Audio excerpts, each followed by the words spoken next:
$2 million की annual salary यानी 10 करोड़ मिल रहे हैं सिर्फ इस लाइट हाउस को गार्ड करने के लिए। क्या आप में हिम्मत है इस जॉब को करने की? आपका कोई बॉस नहीं होगा जो आप पर नजर रखेगा जब आप यहाँ काम कर रहे होगे। जब दिल करे आराम से सो सकते हो, आराम से उठ सकते हो, व्यू एंजॉय कर सकते हो, फिशिंग कर सकते हो। आपका काम होगा सिर्फ ये मेक श्योर करना कि लाइट हाउस के ऊपर वाली लाइट सही से काम करती रहे। बस यही काम है। 10 करोड़ मिलेंगे सिर्फ इस लाइट को देखने के लिए कि वो सही से काम करती रहे। लेकिन अनफॉर्चुनेटली अच्छी खबर यहाँ खत्म होती है और बुरी खबर यहाँ से शुरू होती है। और बुरी खबर यह है कि ये दुनिया की सबसे खतरनाक जॉब है लाइट हाउस को गार्ड करना, क्योंकि ये समंदर के बीचों बीच है। इससे पहले आप लोग इस जॉब के अप्लाई करने के बारे में सोचो। यह बात भी सुन लो कि आपसे इधर कोई बंदा बात नहीं करेगा। आते हैं और तूफानी लहरें होती हैं, वो तो 10 मीटर ऊपर तक लाइट हाउस से टकराती हैं। हर तरफ लोनलीनेस होगी और सबसे खतरनाक बात तो यह है कि इस एरिया में बहुत ज्यादा गंदे तूफान आते हैं। इस जॉब में जान जाने का भी खतरा हो सकता है। ये पिक्चर ली गई थी रेस्क्यू ऑपरेशन कर। यहाँ पर साफ देखा जा सकता है कि लाइट हाउस का कीपर किस तरह तूफानी लहरों से घिरा हुआ है। अगर ये तूफानी लहरें पूरी तरीके से लाइट हाउस को कवर कर लेती तो उसकी जान को भी खतरा हो सकता था। ये सब जानने के बाद आप में फिर भी हिम्मत है इस जॉब को अप्लाई करने के लिए? वैसे इस अजीबो गरीब जॉब को देखने के बाद आपके जहन में भी ये सवाल आ रहा होगा कि इस लाइट हाउस को बनाया ही क्यों गया और ये बात क्यों जरूरी है कि लाइट हाउस की लाइट हमेशा जलती रहे। इस चीज के लिए देखना पड़ेगा कि लाइट हाउस की शुरुआत कैसे हुई। तो ये बात है एंशिएंट जमाने की, जब ट्रेवल करने के लिए ना तो रोड्स हुआ करते थे ना गाड़ियां हुआ करती थी। तो लंबे सफर करने के लिए सबसे बेस्ट तरीका था पानी।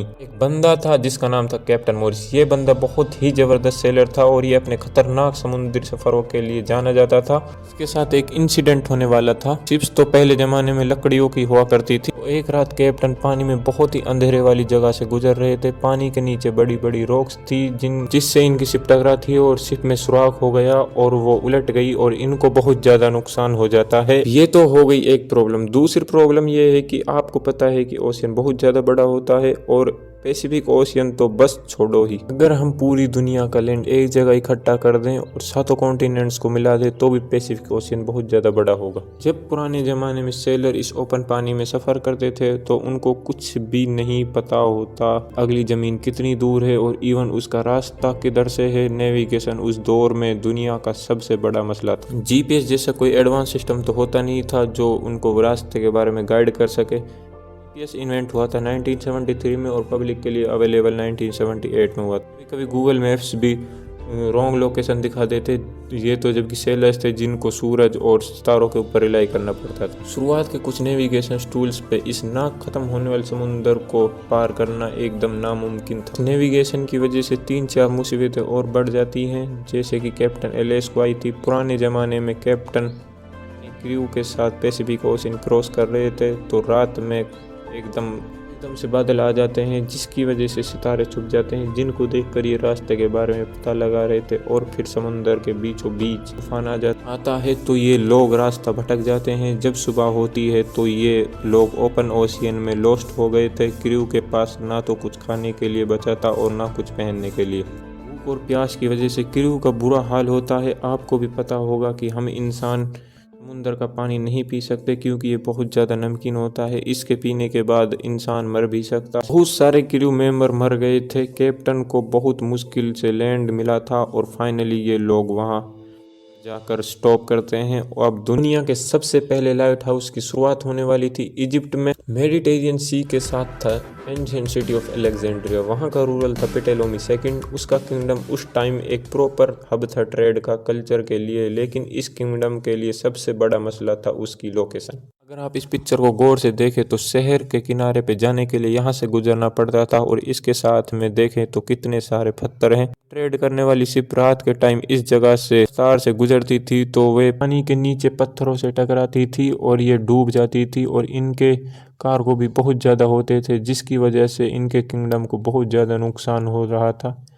प्टोलेमी ने अपने किंगडम की मरीन ट्रेड रूट की सेफ्टी के लिए उस टाइम के एक्सपर्ट्स और ब्रिलियंट आर्किटेक्ट सोस्ट्रेटस ऑफ सिडीनस को बुलाया और उनसे इसके सॉल्यूशन के लिए मदद मांगी।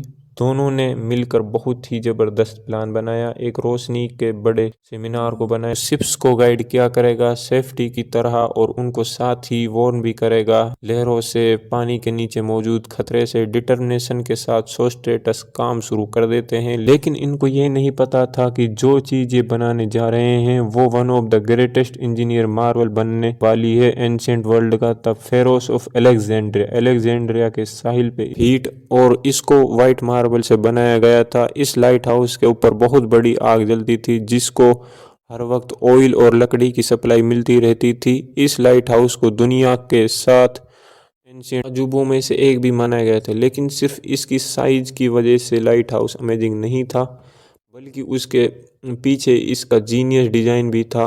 सोस्ट्रेटस ने इस लाइट को और ज़्यादा बढ़ाने के लिए मिरर और लेंस का सिस्टम भी बनाया था, जिसकी मदद से मीलों दूर जगह को भी इसकी रोशनी आराम से दिखाई देती। जैसे ही लाइट हाउस के बनने की बात फैलती है, दूर के सेलर्स ने सुकून का सांस लिया। अब उन लोगों को इस लाइट हाउस की वजह से अलेक्जेंड्रिया के पास पथरीले पानी को नेविगेट करने की ज़रूरत नहीं पड़ती थी। तो ये दुनिया का पहला लाइट हाउस एक सेफ्टी का सिंबल बन गया था सेलर्स के लिए, और यहाँ से फिर लाइट हाउस का कॉन्सेप्ट पूरी दुनिया में फैल गया। तो ये लाइट हाउस समुंदर के किनारों पे बनाया करते थे, लेकिन अब वक्त के साथ दुनिया भर में ट्रेड बहुत ज़्यादा शुरू हो गई है। तो समुंदर के बिजी रूट के बीच में जिधर रॉक्स पानी के ज़्यादा करीब होती हैं और जिन रॉक्स पे शिप्स को ज़्यादा खतरा होता है ताकि ये इनको डुबा ना दे, उन जगहों पर भी लाइट हाउस बनना शुरू हो गए थे। इसी वजह से समुंदर के बीचों बीच डिफरेंट लोकेशन पर आपको ये लाइट हाउस देखने के लिए मिलेंगे। शुरू में इन लाइट हाउस पर आग जलती थी, लेकिन ये कोई आइडियल सिचुएशन नहीं थी कि रोज़ लकड़ियों और ऑयल और कोयल को हर वक्त इस्तेमाल करना। इसके बाद कैंडल्स और लैंप और ऑयल लैंप्स आ गए थे, लेकिन आग की लाइट इतनी ज़्यादा ब्राइट नहीं होती। जब इलेक्ट्रिसिटी प्रोड्यूस हुई थी और बल्ब की इन्वेंशन होती है, तो ये लाइट हाउस भी इलेक्ट्रिक बल्ब पर शिफ्ट हो, इनकी लाइट ज़्यादा होती है। फिर भी लाइट हाउस इस लाइट को मीलों दूर इस रिफ्लेक्ट करते हैं। इसका जवाब है ये लेंसेज। 1800 तक इन रिफ्लेक्टर्स को लाइट सोर्स के पीछे लगाया जाता था, लेकिन उस टाइम के इंजीनियर्स को एक बात पता चलती है कि लाइट को और ज़्यादा दूर फोकस किया जा सकता है लेंस को अगर हम लाइट के सामने रखें। लेकिन इसमें मसला यह था कि लेंस जितना मोटा होगा लाइट उतनी कम होगी। तो यहाँ पर आ जाते हैं फ्रेंच फिजिसिस्ट और इंजीनियर फ्रेंसल, जिनके पास बहुत ज़बरदस्त सॉल्यूशन था। इन्होंने लेंस को एक ब्रेक कर दिया, उसके डिज़ाइन को इस तरह से बनाया था कि सारी लाइट एक पॉइंट पर फोकस करती रहे। तरीके से फैली हुई लाइट को एक सिंगल डायरेक्शन में भेजा जा सकता था। आज मोस्टली लाइट हाउस में फ्रेंसल लेंस इस्तेमाल होते हैं।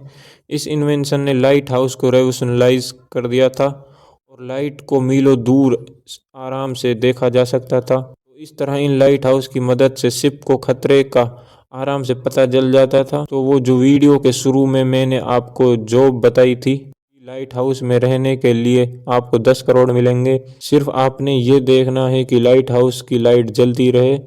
भी क्या आप इस जॉब को करने के लिए इंटरेस्टेड हैं? ये लाइट हाउस तो एंशिएंट ज़माने में बना था और इसने पूरी दुनिया की मरीन ट्रेड सेफ्टी को रेवोल्यूशनलाइज किया। की तरफ से बहुत अच्छा कदम होता है।